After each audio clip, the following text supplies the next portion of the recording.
தமிழும் ஆங்கிலமும் பயின்றாலே நமது மாணவர்களுக்கு நல்ல எதிர்காலம் உண்டு. நானும் அத்தகைய பள்ளியில் தான் படித்தேன். என்னுடைய மகளும் தமிழும் ஆங்கிலம் மட்டும்தான் பள்ளியில் படித்தது. மூன்றாவது மொழியை கட்டாயப்படுத்தினார்கள் என்றால் அது மறைமுகமாக இந்தி திணிப்பாக தான் பார்க்க வேண்டும்.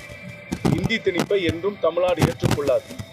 வடநாட்டிலிருந்து பல்லாயிரக்கணக்கானோர் தமிழ்நாட்டுக்கு வேலைக்கு வருகிறார்கள்.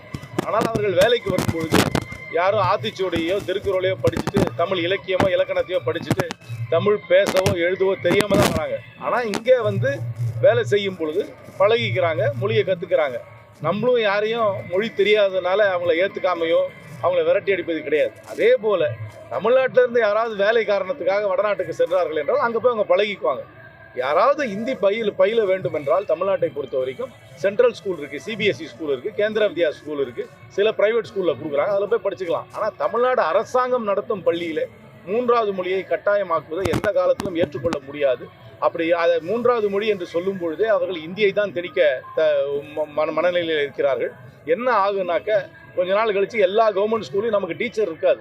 இந்த 3 மொழி கொள்கையை ஏற்றுக்கிட்டோம்னா என்ன சொல்லுவாங்கன்னா, மத்திய அரசாங்கம் பாஜக அரசாங்கம் உங்களுக்கு தானே டீச்சர் இல்லை, நாங்கள் யூபி பீகார்லேருந்து டீச்சர் அனுப்புகிறோம்னு சொல்லுவாங்க. இங்கே எப்படி இப்போ போஸ்ட் ஆஃபீஸ்லையும் ரயில்வே டிபார்ட்மெண்ட்லையும் எப்படி வடநாட்டவர்கள் வேலை செய்கிறாங்களோ அதே மாதிரி நம்மளுடைய தமிழ்நாடு கவர்மெண்ட் ஸ்கூல்லையும் அவங்க வடநாட்டவர் வந்துடுவாங்க. அது வந்தாலே நம்முடைய கலாச்சாரம், நம்முடைய மொழி அழியும். தமிழ்நாட்டை பொறுத்த வரைக்கும் ஆங்கிலமும் தமிழும் போதும். இதை வைத்துக்கொண்டே நம்ம நல்ல நிலையில் இருக்கிறோம். இதுவே தொடர வேண்டும். மூன்றாவது மொழியை கட்டாய பாடமாக எந்த காலத்திலும் தமிழ்நாடு ஏற்றுக்கொள்ளாது. இல்லைங்க, கட்சி எல்லாரும் ஆரம்பிப்பாங்க, எல்லாரும் அவங்க ஒன்றும் பிரகடனம் செஞ்சுக்குவாங்க அவங்களுடைய எதிர்காலத்தை பற்றி. ஒன்றும் சொல்கிற அளவுக்கு ஒன்றும் இல்லையே. இப்போ தமிழகத்தில் தொடர்ந்து பெண்களுக்கு எதிராக இந்த மாதிரி குற்றங்கள் அப்படி குற்றங்கள் அதிகரிக்குதுன்னு சொல்ல மாட்டேன். குற்றங்களை இப்போ வெளிப்படையாக குற்றப்பத்திரிகை தாக்கல் செய்கிறார்கள், அதனால் அதிகமாக தெரியலாம்.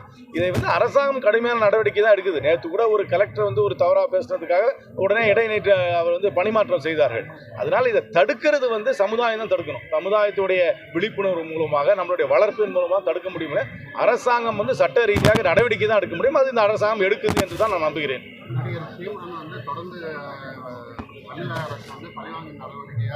இல்லை, அது ஒரு பர்சனல் இஷ்யூ. அந்த பர்சனல் இஷ்யூ பற்றி நான் கமெண்ட் பண்ணுறதுக்கு நான் விரும்பலை. சரி.